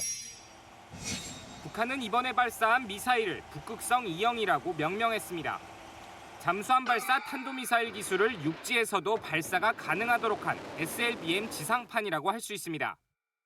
미사일 발사 도발, 이 시점에 한 이유가 뭘까요? 일단 미사일은 정말 타겟을 정한 겁니다. 날짜를 딱 잡아가지고 트럼프하고 아베가 골프를 치고 나서 정말 기분 좋게 맥주 한잔 하고 있을 때 맞춰서 뻥 쏴버린 겁니다. 뻥 쏴버렸고. 근데 이제 이번 건은 그게 맞췄을 수도 있고 또는 계속 추적을 하다 보니까 이 타이밍 최고다. 그렇게 해서 공작원들이 공항에서 혼자 있으니까 뒤에서 그냥 덮쳐가지고 했을 수 있다. 그런 게 이제 그런 측면이 있는데 그런데 이제 아까 봉도사님 말씀하신 것처럼 김정은의 좀 특수성이 있습니다. 김정일은 거의 20년 이상 실질적으로 자기가 국가의 넘버원 역할을 했어요. 아버지를 대신해서. 그런데 김정은은 후계자로 2008년도에 된 다음에 2011년 3년밖에 못 받았어요. 그래서 제대로 통치해서 못 받은 상태에서 본인이 굉장히 위기심을 느낀 겁니다. 그런데 이제 성격적인 측면이 굉장히 있어요. 그 일본인 요리사가 쓴 책 보면 굉장히 난폭했다고 하지 않습니까? 뭐 난폭했지만 뭐 나름대로 리더십 굉장히 있다. 그러니까 굉장히 이렇게 대장 동지는 뭐 그렇죠. 이래가면서 됐다는 썼죠. 거예요. 후보도 겐지가. 그래서 이제 현재까지 북한의 내부를 통치해온 과정들 별 4개짜리 별 하나로 그냥 해버리고 자기 고모부를 그냥 공개 처형해버리고 그렇죠. 하는 걸 끌고 본다면 나가가지고. 이 사람을 이제 우리식의 사고로 왜 저렇게 했을까라고 판단하기엔 좀 무리가 있다. 이 사람의 특성이 있다. 그 측면에서 보고 좀 해석을 해야 되지 않을까 싶어요. 그런데 이제 그 아까 그 미사일 발사서부터 난 해석이 좀 틀린데 네. 2월 16일이면 김정일 생일 아니에요? 그다음 4월 15일 김일성 생일? 보통 이런 생일에 맞춰갖고 축포의 성격으로 해갖고 자기를 미사일 개발한 거 발사합니다. 그러니까 2월 12일 날 발사한 거는 2월 16일을 겨냥한 거지. 요것을 일본 아베와 미국 트럼프가 만난 것에 맞춰갖고 미사일을 쏜 게 아니고 선은 2월 16일을 겨냥해서 미사일을 쐈고 김정남 부분에 대해서도 이걸 연타석 뭐 홈런 치듯이 딱 치고 이렇게 인과관계로 보게 되면 북한을 잘 못 본다 이거예요. 저는 이거예요. 그러니까 기본적으로는 이제 북한에선 제일 큰 명절이 김일성 생일, 태양절, 4월 15일 태양절. 두 번째가 2월 16일. 그럼 이제 2월 16일도 쏠 수 있고 15일도 쏠 수 있고 14일, 13일 쏠 수 있는 겁니다. 왜 12일이냐? 여기 있는 거죠, 12일이냐? 현재 이제 북한의 전략은 이렇습니다. 오바마가 전략적 인내라는 하면서 북한에 대한 무시 전략을 쓴 겁니다. 예. 그러니까 북한은 항상 미국에서는 구애를 하는 거예요. 제발 나 좀 인정해 주라. 그럼 네. 나 좀 만나봐, 나 인정해 줘. 근데 미국은 오바마 때 전략적 인도를 그러니까 신경 안 쓰고 너안 신경 안 쓴다. 네 몰라. 하면서 경제 제재를 하는 거예요. 그러니까 굉장히 뭔가 힘들었죠. 대우를 받고 싶은데 힘든 거예요. 그러니까 계속 야 나 좀 봐줘. 나 힘도 있어. 나 칼도 있어. 날좀 나 벗어. 폭탄도 있어. 날좀 벗어. 하기서 계속 해온 거예요. 이제 트럼프 정부한테 그걸 보여준 겁니다. 이제 이왕이면 날짜를 맞출 때 아베와 트럼프에 있을 때 어찌됐든 북한에 영향을 가장 미치는 네. 적성 국가는 한국, 미국, 일본이니까 그래서 이제 그런 측면은 분명히 있을 것 같아.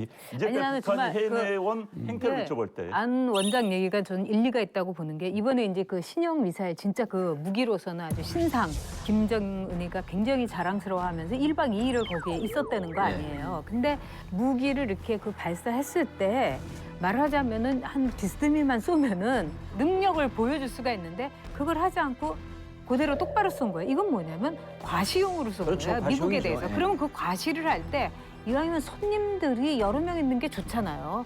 미국하고 일본이 만나고 있을 때 정말 판이 벌어진 거예요. 그러니까는 파티가 열렸을 때 한 번 한 거예요. 저는 그래서 안 원장 얘기가 난 일리가 있다고 아니, 봐요. 그 여기서 그것 좀 한번 그건 여쭤볼게요. 아니고. 이게 네. 미사일 발사하는 장면을 TV까지 그렇죠. 공항에서 막 홍보를 하고 그러던데 봉도사님 예. 이게 무기가 어느 정도 되는 무기? 어떤 무기? 아니 그러니까 대단한 무기인 게 저게 SLBM 발사한 게 지난해 8월에요. 그리고 이제 무수단을 지난번에 8번 쏘는데 6월에 딱 한 번 성공을 합니다. 무수단 미사일 중에 고체 연료를 썼다라고 하는 이제 보도가 하나 있었단 말이에요.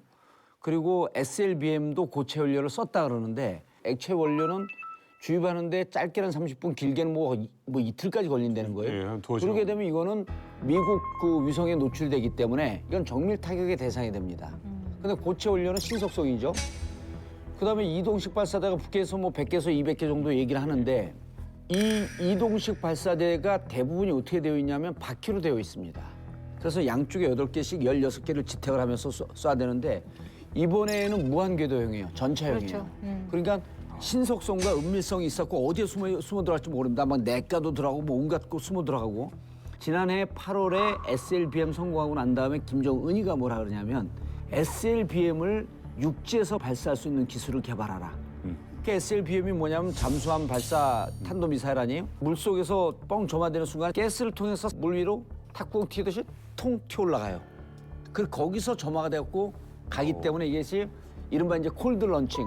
전혀 지지대에는 영향을 주지 않는데 그거를 육지에서 개발하라 그러니까 이번에 발사대가 있어요. 발사관에서 뿅 뛰어 올라갑니다. 거기서 이제 발사하니까 대전마가 됩니다. SLBM의 기술을 육지에서 개발한 거고 우리 기술진도 깜짝 놀랄 정도로 액체 기술을 고체화시킨 거고 이걸 또 무한 궤도화시키고 거리도 550km 쐈잖아요. 근데 이것을 고각도 발사가 아니라 정상으로 발사하게 되면 2,000km 날아가고 그러니까요. 괌이나 오키나와까지 간다 그러고 재밌는 게 트럼프에 대해서 두려움을 갖고 있는 것 같긴 해. 왜냐하면 주위 나라에 영향을 주지 않으려고 그 나라들을 다 피해서 고각 발사를 한 거거든요. 고각 발사라고 하는 거는 어디까지 날아갈 거 계산 딱 나오는 거예요. 곱하기 4 하나 이제 3 하는 거니까. 그래서 이번에 발사를 하면서 우리의 기술 우리라고 하면 국가보안법으로 걸리고 자기들의 기술을 이게 평소에 사상이 나오는 거예요. 알수가 나오네 평소에. 들었어. 그러니까. 아니 드디어 이제 색깔을 드러냈어. 그래서 그런 걸 보면은 자기들의 우리의 기술이 자신들의 당황하고 있어요. 그러니까 당황하고 천하의 있어요. 봉도사가 지금 당황하고 있어요. 놀랬어. 그래서 과신을 하면서 주의국을 이번에는 자극하지 않으려고 노력한 측면이 보인다. 그런데 이번에서는 이제 평안북도에서 고각 발사를 하지 않고 2,000에서 3,000km 나가면 일본 열도를 통과하게 됩니다. 그러니까 국제 문제가 생기는 거예요. 그러면은 일본이나 미국이 요격을 하게 됩니다. 그러면 이제 북한이 더 쪽팔리게 되는 겁니다. 속된 그거 말로. 준 전시 상황은 가는 거니까. 그리고 또 하나는 이제 철저히 한 거죠. 북한이 이 위쪽에 있다 보니까 쌀 데가 마땅치가 않아요. 남쪽으로 쏜다 하더라도 남쪽 우리 황해를 통과해서 해야 되는 게 쉽지가 않아요. 그러니까 이제 동해로 쏜 거고. 그런데 이제 왜 그렇게 대대적으로 홍보를 하느냐? 그런데 이제 이건 김정은 아버지는 컴플렉스였어요. 아버지는 핵 개발을 한 거예요. 그럼 자기 때는 핵을 나를 수 있는 미사일, 장거리 로켓 핵폭탄, 중장거리 예. 미사일을 만드는 게 자기 업적인 겁니다. 네. 그리고 사실 TV에 나오면 보기 좋잖아요. 그러니까 주민들 환호하는 겁니다. 이 장거리 그리고 미사일 그런 게 성공했다는 있어요. 자체가. 정말 북한 주민들은 세계 최강대국인 미국하고 우리가 1대1로 싸운다는 게 엄청나게 자부심을 갖더라고요. 그 사람들이 일본에서 이렇게 가난하게 살면서 네. 그나마 그들을 지탱시켜주는 게 그놈의 자주성이에요. 유일한 자존심이죠, 그게. 중국은 지금 사드를 가지고 대한민국을 압박하고 있는 가운데 미사일을 갖다 그렇게 쏘고 거기다가 김정남까지 피살을 하고 그럼 이건 중국하고의 관계가 심각히 안 좋아질 수 있지 않겠습니까? 일단 이제 이게 북한 당국이 저지른 범죄 행위라고 한다면 중국은 지금 굉장히 곤혹스럽고 불편해할 겁니다. 중국 입장에서 보면 북한을 개혁 개방시켜 가지고 한국과 미국에 대한 완충 지대를 유지해놓고 이게 가장 편하거든요. 또 하나는 탈북자들 수십만 명이 넘어오면 중국의 국경선이 굉장히 어지러워집니다. 위험해지죠. 그게 원치가 않아요. 그래서 안정된 국가를 원하는데 북한의 정권 자체가 지금 안정된 통치를 좀 상실해가고 있습니다. 그러니까 네. 불안한 겁니다. 게다가 북한이 미사일을 쏴가지고 왜 자꾸 미국을 자극하냐 이거예요. 며칠 전에 화면 나왔죠. 부산에 미국의 대역 레이더선이 들어왔다는 거, 탐지선이. 중국 입장에서 보면 얘들이 자극하니까 미국의 첨단 공군력, 해군력이 한국에 자꾸 들어오는 겁니다. 그러니까 원치를 않은 거예요. 불편한 겁니다. 중국 입장에서 보는. 정말 그렇죠. 그러니까 게다가 이제 이번에 김정남은 어찌됐든 중국이 관리해 오고 보호해 왔던 인사입니다. 그 사람을 죽였다는 것은 굉장히 언짢은 그런 상황이죠. 저는 그 김정남을 이렇게 암살한 것 자체가 우리가 뭐든지 할 수 있는. 그러니까 지금 보면은 우리가 안보 불감증도 있다고 그러잖아요. 북한이 절대로 뭐 핵 단추를 누르지 않는다 이럴 때 가장 그 북한의 일관되게 그리고 매우 효율적이고 그리고 매우 전문적인 전략은 뭐냐면은 우리는 정말 알 수 없는 너희가 예측 불가능한 존재다. 이거를 이제 인식시켜 온 거예요. 그런 점이 있고 또 트럼프가 그동안에 북한에 가서 뭐 나는 김정은하고 햄버거도 같이 먹을 수 있다 이랬잖아요. 근데 그동안 오바마는 북한에 대해서 사실은 관심이 없었어요. 이란에 진짜 신경을 그렇죠. 쓰느라고. 이란 핵에. 그래서 북한으로서는 장사가 안 됐던 거예요. 근데 이번에 좀 한번 해보자. 장사 한번 판을 벌려보자 이거죠. 자, 최근 잠룡들의 레이스를 보면요. 선두 잠룡인 문재인 후보와 그 뒤를 바짝 추격 중인 안희정 충남지사의 대결 구도가 뜨거운 감자입니다. 이번에 이제 진 교수하고 저하고 좀 오래 만날 그 기회가 있었어요. 출장 갔다 오셨죠? 네, 출장 가서 문재인 그분을 이렇게 만나니까 이렇게 딱 이렇게 전해지는 느낌 같은 게 굉장히 따뜻하고 반듯한 사람됨이 느껴지더라고요. 그리고 시장 경제에 대해서 우리가 생각한 것보다 훨씬 더 많이 이해도 했고 또 어떤 점에서 이제 진 교수는 너무 보수적이라고 이제 하기도 할 정도로 이해가 깊었어요. 그래서 저는 좋았고요. 안희정 지사를 이렇게 보니까 일단 대중 정치인으로서 스킨십이 대단히 뛰어나더라고요. 감성을 건드리는 방법 같은 게 의외로 굉장히 세련됐더라고요. 봉도사랑 약간 비슷한 게 이제 이 국립대학 내지는 감옥에서 있어가지고 되게 단단한 느낌, 당금질이 됐다는 그런 느낌이 있고요. 그러나 이제 한계는 뭐냐 하면은 역시 그 노무현 그 캠프의 선거 자금을 다루는 데서 전세금 1억 6천만 원 유용건이라든지 아직 밝혀지지 않는 돈 문제가 있고요. 반미 청년에 의해서 매우 과격한 지금으로 봐도 이건 좀 너무 심하지 않았나 할 정도로 그래서 그 점을 어떻게 설명할 건가. 제가 볼 때 이제 문재인 후보는 뭐 누구나 다 얘기하듯이 착하고 또 원칙적인 분이고 또 공부를 참 많이 했어요. 많은 사람들이 그렇게 얘기를 하잖아요. 뭐 후보 토론하자라고 할 때 내가 볼 때는 만만치 않을 거예요. 훈련이 딱 되고 공부가 많이 2012년에 됐더라고요. 문재인이 아니더라고요. 그렇죠. 그리고 오히려 나는 토론하면 안희정 후보가 걱정돼요. 왜냐하면 이분은 그 강론이 좀 많이 없어요. 급하게 나왔잖아요. 그래도 이렇게 공약 자체가 좀 더 구체적이어야 되잖아요. 그 부분이 좀 배어 있고 장단점이 다 보이더라고요. 제일 장점은요. 젊어요. 젊고 이재명 후보의 선명성을 그러니까 안희정 후보가 갖고 있는 그런 어법들이 있잖아요. 뭐 이런 어법과 딱 결합했다면 맞아요. 무슨 약간 오바마 스트론 이런 사람이 그렇죠. 태어났을 법한데 네. 뭐 모든 문제가 너무 보수적이거든요. 네. 뭐 사드 문제부터 다 해가지고 이분이 좀 민주당 후보가 맞나라는 생각이 들 정도. 물론 외연을 넓히는 데 굉장히 도움이 될 겁니다. 문제는 뭐냐면 저만 해도 딱 그럼 뜨악하거든요. 이게 왜 이렇게 보수적이지? 이런 느낌이 들기 때문에 민주당 내에서의 경선에서는 오히려 그 바깥으로의 확장성이다라는 게 민주당 내에서는 일종의 제약적인 조건으로 작용할 수도 있겠다라는 생각을 해요. 뭐 대선 나가려면 민주당 경선을 통과해야 될 것이고 민주당 지지자들 가운데서도 이른바 노무현 대통령을 따랐던 분들 그분들이 누구를 지지하는 굉장히 중요하다고 봅니다. 근데 이분들은 굉장히 이제 전략적인 분들이라고 생각해요. 외연성이 증가한 측면에서 안희정 지사가 훨씬 낫다라고 한다면은 저는 그좀 몰릴 수 있다고 봅니다. 그런데 이분들이 뭐 이래저래 이기는 건 마찬가지야. 굳이 너무 보수적인 사람 갖다 우리가 앉힐 이유가 없는 거 아니야? 네. 라고 판단한다면 문재인 쪽에 갈 겁니다. 그래서 저는 그분들의 판단이 굉장히 중요하다는 생각이 들고요. 맞아요. 또 하나는 이제 조직력의 부분인데 문재인 후보는 당을 장악을 하고 있습니다. 일반 평범한 당을 장악하지 않는 후보가 경쟁하기가 굉장히 힘들어요. 그래서 안 지사는 지금 일단 경선에 들어간다면 좀 어렵지 않겠는 생각이 듭니다. 네. 근데요, 이게 좀 흥미로운 게 문재인 후보와 안희정 지사의 대결 구도가 정치적 뿌리는 같지만 어떻게 이렇게 각자 다른 길을 걸어오게 된 겁니까, 봉도사님?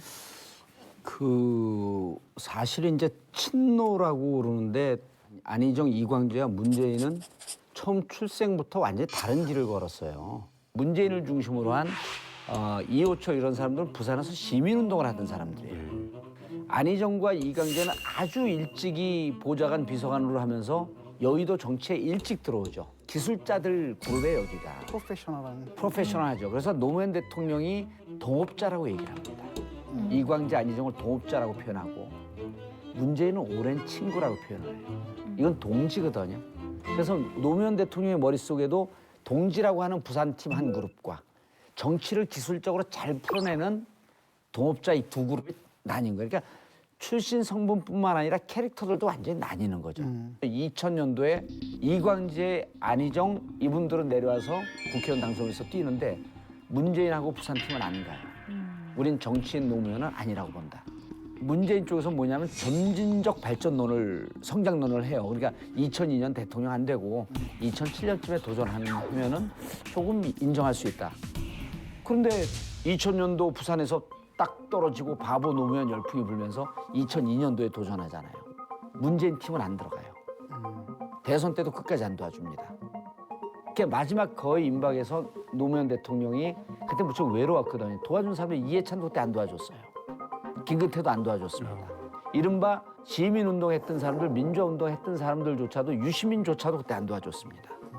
유일하게 남아있던 게 이광재, 안희정 그룹이었어요. 임박해갖고 이제 대통령이 될 것 같으니까 그때 붙은 거예요. 안희정은 청와대를 안 갑니다.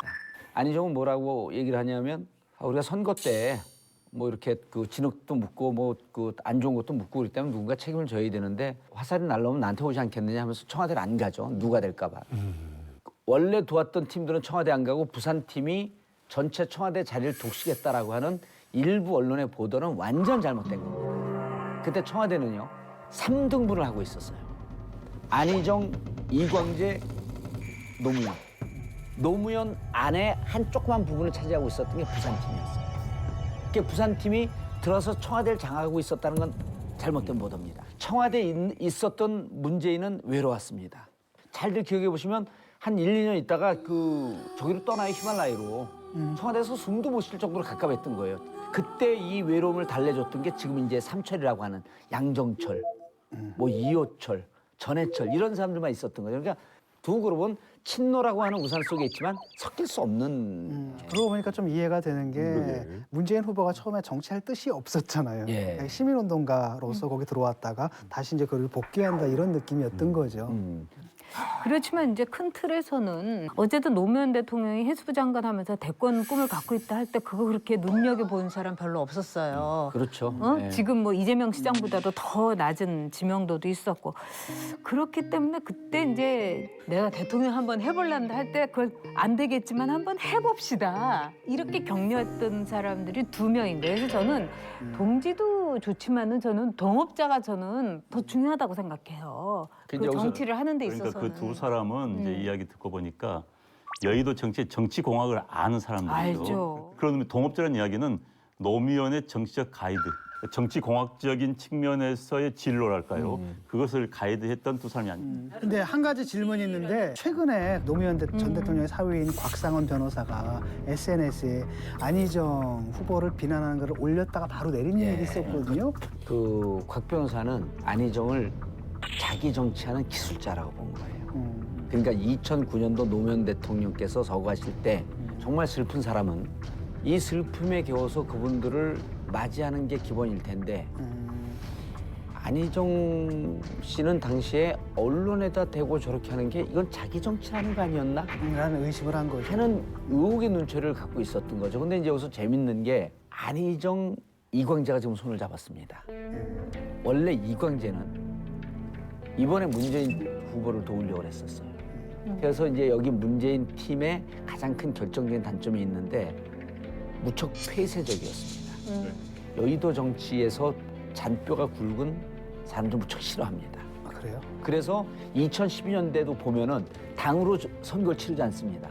시민운동 조직으로 선거를 치러서 그때 본인이 실패했다고 그러는데 당은 그때 손 놓고 있었어요. 안희정, 이광재는 조직의 달인입니다. 당 조직을 못 잡고 있기 때문에 경선에서 위험할 수 있다? 난 반대 생각합니다. 2002년도 노무현 열풍을 직접 주도했던 사람들이기 때문에 이 열풍을 어떻게 끌어갈 것인가라고 하는 기술적 측면은 무척 탁월한 사람입니다. 흥미진진하네요, 앞으로. 이 두 분이 너무 탁월한 게 안희정이 넘어가야 할 강을 다 짚어줬어요. 과거 반미 청년회 때의 사상성, 그다음에 2002년도 정치자금법에 걸려서 감옥을 갔다 왔던 진 교수가 지적했던 거대 담론, 언어적 유희, 레토릭은 발달돼 있었지만 막상 들어가게 되면 준비되어 있는 정책이 별로 없는 것. 민주당은 대중들을 움직이는 빅마우스들이 몇 명 있습니다. 정청래가 어디로 가느냐, 표창원이 어디로 가느냐. 민주당을 지지하는 사람들은 이 열정을 갖고 열풍이 불 때 확 150만, 200만까지 누가 들어오는지 모를 정도로 대책 없이 확 들어오는 경향성들이 있어요. 이번에 민주당 고정적인 경향성인 사람들은 안희정한테 많이 안 갑니다. 1등이 문재인하고 2등이 안희정하고 3등이 이재명을 하면 이재명의 표는 문재인한테 갑니다. 상황이 좀 틀려져요. 저도 그건 공감을 하는 게 2등, 3등이 합쳐져서 너 1등을. 절대 안 합니다. 근데 그렇지 않다고 봅니다. 민주당 지지자들은 이념적 스펙트럼에 따로 충실한 분들이 맞습니다. 많아요. 그런데 안희정 현재 후보가 내세운 것, 중도성에 가깝고 보수에 가깝기 때문에 이재명 지지자들, 맨 왼쪽에 있는 사람들은 좀 더 가까운 곳에 있는 문재인 쪽에 갈 가능성이 높지요. 그래서 2등, 3등이 합친 게 아니라 1등, 3등이 합칠 가능성이 높다. 근데 예외는 있을 것 같아요. 왜 그러냐면 이번에 어떤 후보가 그랬잖아요. 미니 대선이라고 하지만 조선왕조 500년이다. 그만큼 엄청난 일이 이제 일어날 거라고 보는데 지금 상당히 기간이 많이 남아있는 거예요. 그 기간 동안에 어떤 상황 또 어떤 사건이 일어날지 모르기 때문에 그런 점에 있어서 안희정의 저력이 발휘될 수 있는 공간은 저는 충분히 있다고 봐요. 근데 이제 문재인은 이미 5년 동안 검증이 됐거든요. 안희정 지사는 지금까지는 뭘 왔냐면 블루오션을 건너왔거든요. 이제는 남아있는 게 레드오션밖에 없습니다. 그리고 여기서 좀 제가 보기에는 저는 아주 치킨 게임으로 이게 치달을 수도 있다고 생각을 해요. 그 이유는 뭐냐면은 그 한나라당의 2007년 경선하고 굉장히 비슷해요. 왜냐하면은 한나라당에서 누가 후보로 결정되느냐가 대선이 그냥 결정되는 상황이었어요. 그 당시. 그때 대단했죠. 대단했죠. 그렇기 때문에 이번도 민주당 후보가 대선 후보 되는 거라고 봐야 돼요. 이번의 경우는. 안희정 후보가 역전 드라마를 쓸 가능성, 그런 무기 없는가? 우리 외부자들은 어떻게 보십니까? 저는 정책이에요. 정책. 네, 정책을 정책이에요. 그래서 준비해라. 안희정 표의 정책은 무엇이다라고 하는 것이 좀 선명하게. 그러니까 문제는 이게 5년 동안 준비가 됐거든요. 요즘 얘기하는 게 더 잘 준비된 대통령이라고. 어떻게 보면 사실 이재명 시장보다도 평가가 높게 나온단 말이죠. 근데 이재명 시장 하면 정책들이 생각나요. 근데 호평을 받았는데 안희정 지사의 그 업적 같은 게 이렇게 딱 잡히는 건 좀 없는 부분이 있어요. 그걸 좀 알렸으면 좋겠다는 생각은 드는데 역전은 힘들 것 같아요. 저도 역전은 힘들 것 같아요. 저는요. 주변 상황이 어떻게 되느냐에 따라서 역전 가능하다고 봐요. 왜 그러냐면은 보수 진영에서 이제 탄핵이 인용이 될 경우에는 아마 결집할 거예요. 그동안 막 허탈했다가도 그러면 보수 진영에서는 어떻게 보냐면은 아주 강력한 그 대척점을 이룰 수 있는 후보를 내세울 수가 있고 이 민주당 지지층에서도 이러다가 정권 교체 못하는 거 아니야? 그렇다면 누가 더 정권 교체를 더 잘할 수 있을까? 원점에서 생각할 수도 있는 거예요. 문제는 뭐냐면 이 국민 경선에 지금 여론조사대로 사람들이 참여를 한다면 해볼 만하죠. 그렇죠. 문재인보다 안희정이 나은 것 같아. 내 성향에는 이런 분들이 과연 그렇게 적극적으로 많이 참여하겠냐라는 거예요. 바로 그 점이에요. 그러니까 방식에 이 정도를 엎어친다면은 2002년 선거에서 노무현 후보 정도의 돌풍 일으켜야만 이길 수 있다고 그렇죠. 봅니다. 제가 보기엔 노무현 정도 인기 스타성은 없어요 지금. 전 그렇기 때문에 안희정 지사가 문재인 후보를 이기기는 그냥 어렵다고 보는데 한국 정치는 실축의 정치입니다. 내가 잘해서가 아니라 남이 잘못해가지고 이기는 정치 결정적 실수를. 한국 정치의 현 주소이고 비극이에요. 문재인 후보 측에서 진영에서 어떤 실축, 어떤 대형 사고를 치거나. 가살골이 나온다 한다면은 역전이 가능하죠. 그것도 가능하고요. 사람들이 보는 게 뭐냐면은 그동안에 대통령은 한 번 됐다 하면 그냥 완전히 온 세상을 쓸어버린다는 생각이 있는 거예요. 근데 안희정이 대연정이라는 하나의 화두를 던졌잖아요. 그렇다면 보수들이 그래? 그럼 섞어서 하는 거야? 완전히 몰살당하지 않을 수도 있겠구나. 이런 일말의 가능성에다가 적극적인 투표층으로 변할 수도 있어요. 예, 역전이 불가능할 거라고 보는 게 2002년도에는 뭉칫돈이 움직였어요. 역전이 불가능할 거라고 보는 게 2002년도에는 뭉칫돈이 움직였어요. 광주라고 하는 뭉칫돈이 때로 움직이는 그런 선거였었거든요. 특히 이 민주당의 광주는요, 하나의 집안이 움직입니다. 거기서 노무현 대통령이 현장 유세에서 그게 완전히 뒤집어 버리는 거예요. 근데 지금 첫 번째 경선 어디서 합니까? 광주에서 하죠. 안희정 지사가 이길 수 있는 유일한 길은 광주 승부에서 모든 걸 걸어라. 문을 이기지 않아도 됩니다. 문을 박빙으로 오차 범위 내에서 쫓아가면 가능성만 그래서 보여줍니다. 뒤집어집니다. 그래서 지금 이 방송을 듣는 안희정 캠프는 모든 일정 포기하고 전 캠프가 광주에 가서 승부를 광주에서 보고 이거 믿어도 되나? 자, 더불어민주당 대선 경선 최후의 승자는 누구일지 이름을 말씀하셔도 되고 아니면 본인만의 단어로 설명하셔도 좋습니다. 봉도사님. 예. 며칠 전 저희 아버님 기일이었어요. 그날이 대보름 날이었습니다. 그랬다고요. 그렇군요. 예, 달아. 네, 알겠습니다. 문 달아. 자, 어려운 문제다. 어려운 문제다 정말. 이는 그게 문제야. 우리 문제 이제 온다 문제. 그 문제 항상 어렵더라니까. 이번 잘 풀릴 것 같네. 아이고 참. 친중권 교수님. 착하고 답답한 남자. 승민 형? 저는 그러니까 이재명 스타일로 답할게요. 문재인. 근데 안희정 선수의 그 분투라든가 나 그걸 바래요. 정말 그 열심히 하기를 바래요. 그렇죠. 해가지고 뭔가 좀 드라마틱하게. 저도 그런 거 보고 싶어요. 진짜 마지막 꿀팁이 하나 있는데 그건 얘기할 수가 없어요. 얘기해요. 안희정이 되려면요. 다 털고 정봉주 잡으면 됩니다. 기승전까지. 졌다. 그렇죠. 아니 저는 안 온다고 막 섭섭해하고 그런 마음 없어요. 알겠습니다. 아니 그 양쪽에서 똑같이 와요. 똑같이 와요? 걔가 100만 명으로 움직이는 거야. 우리가 긴장을 놓치지 말아야